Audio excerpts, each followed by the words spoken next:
Hey y'all, I'm back. Today we're going to take a look at some recent goings on in the Amberverse. Now, she has taken a little break at the moment, and her last couple weeks of vlogs have really just been shopping, fake crying, and making excuses. I'm not particularly interested in reacting to that, and I'm not interested in her busted up screenshots that allegedly prove something about Beck. I'm not sure what. Now, as I'm sure you know, Beck has come out with some pretty serious accusations against Amberlynn. And Amberlynn is, of course, spiraling. This is probably made worse by Emily's recent Instagram posts, so we're going to take a look at all of that. Now, as I said, Amber is taking a break from YouTube, which of course means she's over on Instagram doing a Q&A with herself. If you don't see a username or any other information on these questions, there's a good chance this is just Amber talking to herself on Instagram. But of course, Instagram Q&A is where she goes when she takes a break from YouTube and needs some ass pats. This one, Do You Miss Tommy? I Do, comes at around the same time that we get these posts from Emily. So this all started a couple days ago with this post from Emily on her Instagram. It's hard to accept the loss of something so profound, losing a love that wasn't just about being together, but about truly belonging to each other. It goes on with a bunch of very heartfelt sounding things about a relationship that is clearly no more, and ends thusly. I miss you, Colleen, my princess girl, more than I will ever be able to say. My love for you will never fade, not in this lifetime or any other. And it kind of cuts off oddly, but there it is. Now, regardless of the nature of their relationship, obviously there is some sort of grief there on Emily's part. Now, as you can imagine, a lot of folks reading this initially thought it might be about Amber, of course, until they got to the end. Others among us, it was pretty obvious that this was about the late fiance. But either way, clearly about the late fiance, not Amber.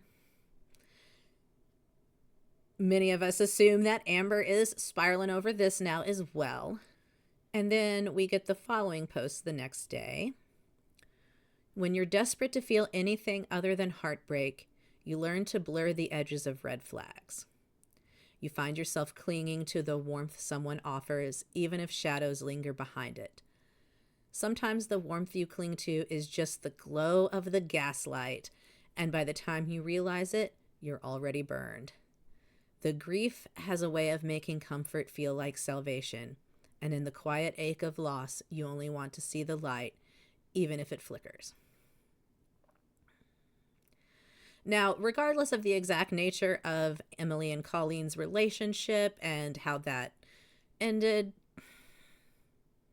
it's pretty clear that Emily was going through some stuff because of that loss, and that's what seems to have driven her towards Amber.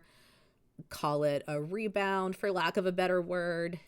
So we've got a commenter on this post talking about a similar situation where a first relationship after grief led to a partner with BPD and other mental health issues. Emily responds to this. Wow, thank you for sharing that with me. When the BPD got brought up initially, I also had the mentality of convincing myself I can handle it because of my professional background. It's very different on a personal level, especially with you're already in a vulnerable state.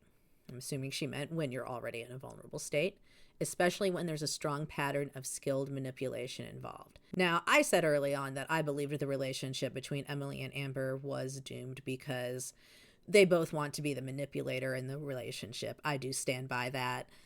I think that this is Emily's way of, on a certain level, processing through what happened, but also trying to cultivate some sympathy with her audience, much like what Amber does.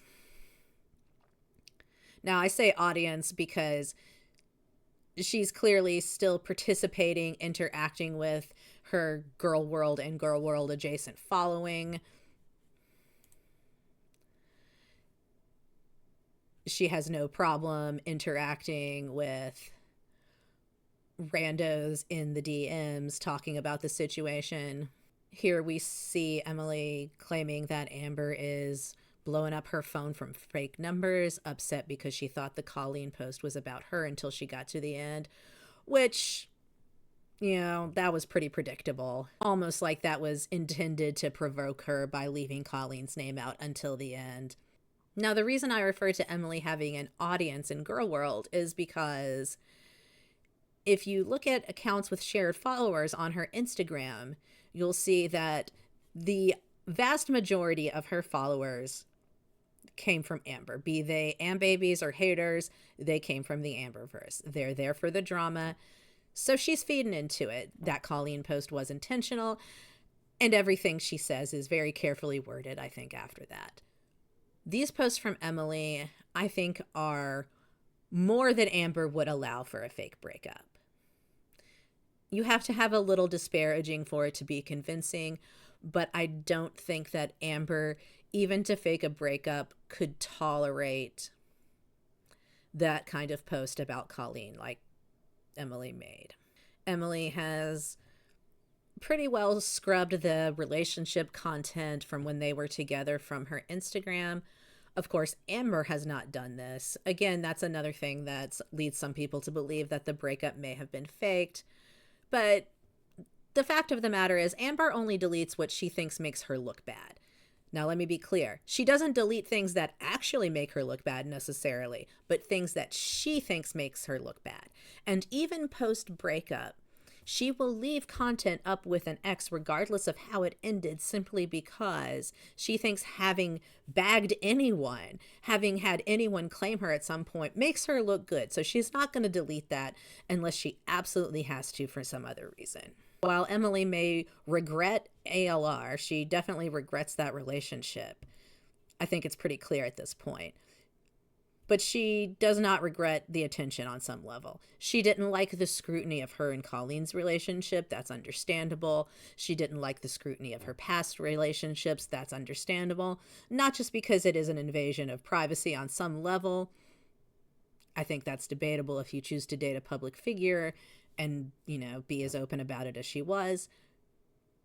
But of course, she doesn't like that scrutiny because of the nature of those relationships too. The feederism and the other accusations alleged. She's pretty well deleted Amber from her account and her life, but not her followers. Not the ones that are there for Amber drama.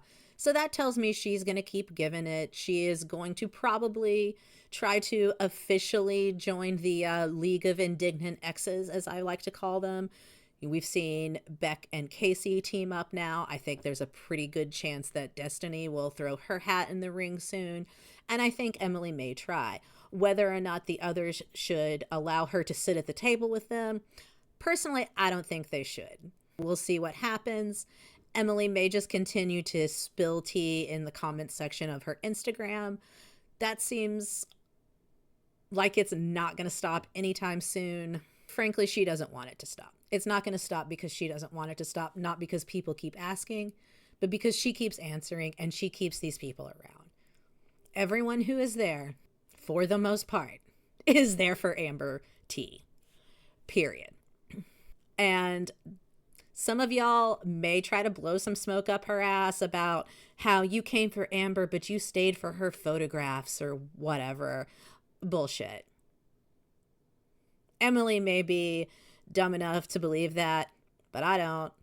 You're there for tea just like everybody else, just like the other 69% of her followers. At this point, Emily has done everything to tell us this was a rebound or a band-aid on an open wound, except for say this was a rebound. And I think that's pretty clearly the case, regardless of how you judge her relationship with Colleen, which I still judge that, don't get me wrong. And I certainly judge how Emily moved on to Amber so quickly, although this does put that in some context. Now, at worst, that was two predators seeking each other out. And at best, that was Emily dealing with some unresolved pain from the loss in a very unhealthy way. I'm not going to give her that much of the benefit of the doubt. I think it is probably a mix of both. She was rebounding, she was grieving, she wanted some comfort, but the comfort that she wanted was to have someone else to enact her fetish upon. That's all I've got for this one. Y'all have a good one. I'll see you next time. Bye.